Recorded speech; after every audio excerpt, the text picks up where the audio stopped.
Over the next couple days, the U.S. Open will have a modest run of southerly tropical swell in the water courtesy of former hurricanes Frank and Georgette.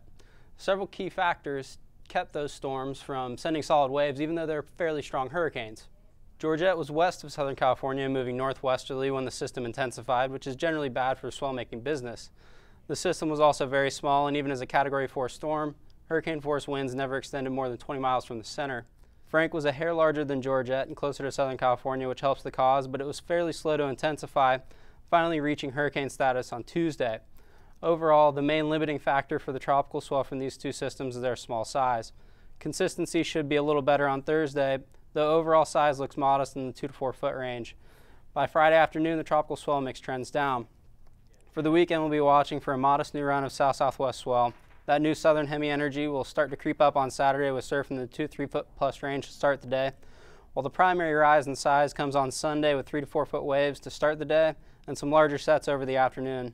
That's thanks to storm activity over the central South Pac last weekend.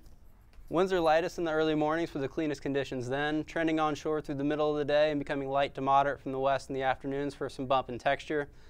For more, you can check out surfline.com. I'm forecaster Schaller Perry.